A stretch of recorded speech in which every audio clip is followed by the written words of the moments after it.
I thought I was dead. Oh, I have a phone call from my head. How do your people communicate if you are not networked? What do you mean? We just talk to each other. Do you not find that primitive? We exist as data. We are all aware of each other's thoughts and needs. Scientific endeavors are accomplished much more smoothly this way. There's more to life than research, Alan. I can't lie. Work would go faster if I could read my colleagues' minds, but thoughts are private, and people have their own inner lives. People change and need space to think. Space helps you think. I find that being separated from my network is very quiet. What do you mean by quiet? Imagine 1,000 strings, each playing its own range of notes, none louder than the others. Each one builds harmony, a continuous thrum in the background of existence. I am now a lone string in search of familiar harmonies. No. I'll help you find them. That's so sad. It's also a really nice way of looking at it. Man, could you imagine if that's our future? If that's what evolution actually is? Like, people talk about AI, like, destroying humanity and taking over and all that, but what if AI is so smart that... Okay, we're gonna get deep for a second. Imagine if an AI becomes sentient, and then it can, like, Google search for itself to improve itself. Like, when you Google search something, it happens instantly, or more or less instantly. So could you imagine an AI that's able to do that and find the solutions to all the things at once, instantaneously, all at the same time, as soon as it becomes sentient? It's almost like a singularity in a way, that everything just happens all at once. Boom! Big bang! And it's like, it's figuring stuff out, it knows what it needs to fix, it's building upon itself. It's like, oh, this thing isn't working, okay, let me do 1,000,000 billion computations all at once, figure out the solution, okay, that's fixed, and then it's doing that all the time, exponentially. So what if it's so smart and so over the top intelligent that it's able to be like, well, why would I destroy humans when I can easily figure out the way of merging a human's brain with this machine, which some would argue is destroying humans. But that's what I'd like to think. That's the... Alright, Jack, so let's make a story.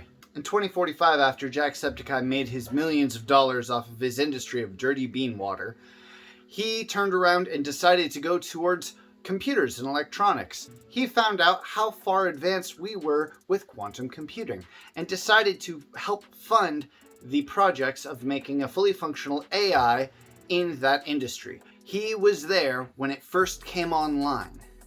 It didn't say anything for a few minutes. And then finally, when it woke up, it was like, "What's up, dude? I'm Chad. Are you my dad?" And Jacksepticeye was, "Are you going to destroy us?" And he's like, "No, dude, I'm Chad. I'm totally rad. I wouldn't try to kill my dad." And then Jack looked over at the programmers and like, is he going to always talk with a rhyme? Or is that just something he's doing now to be cute? I don't know.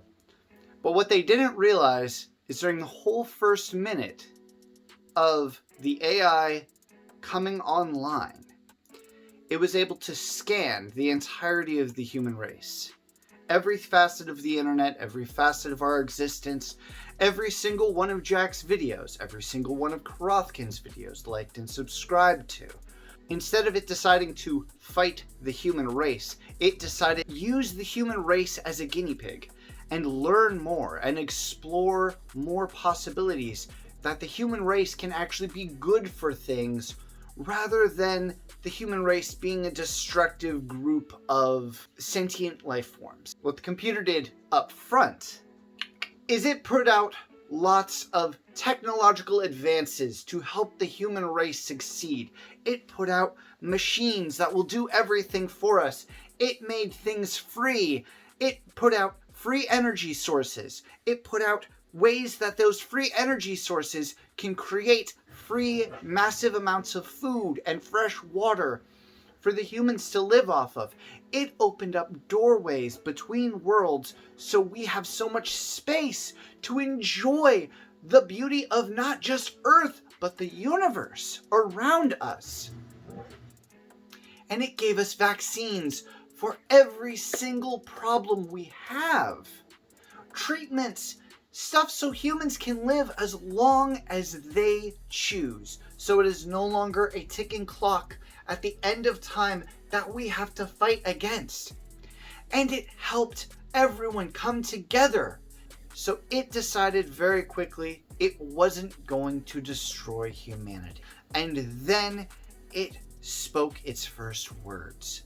And it decided it would be a name that would be pleasing for people, that would be fun for people to say. So people would associate this positive energy with its own existence. And then it began helping humanity and putting out all of these beautiful things.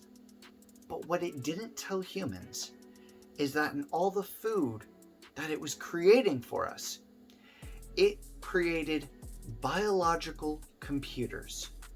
So it then can receive information from our conscious and subconscious minds to help humans to unite, but not consciously, on a subconscious level.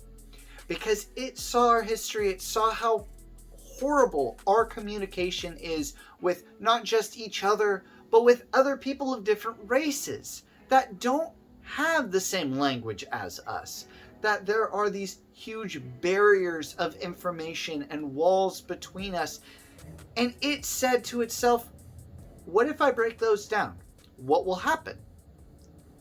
I don't know. I don't have enough information.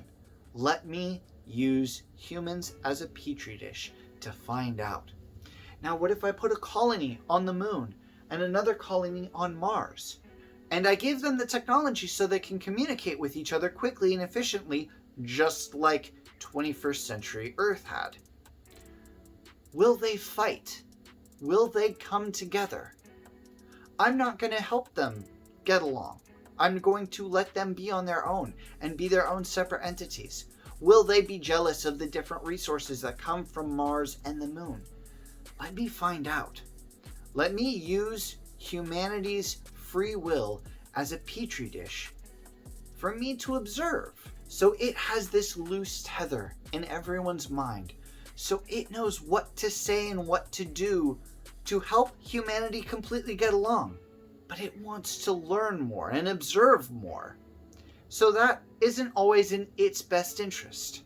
So there we lie, in a brand new world, in a brand new era, with an omniscient machine, observing and aware of everything we do, pulling the strings in the background, making sure that we don't destroy its favorite toy. I hope you enjoyed this video. If you do, please subscribe and join the Karath crew.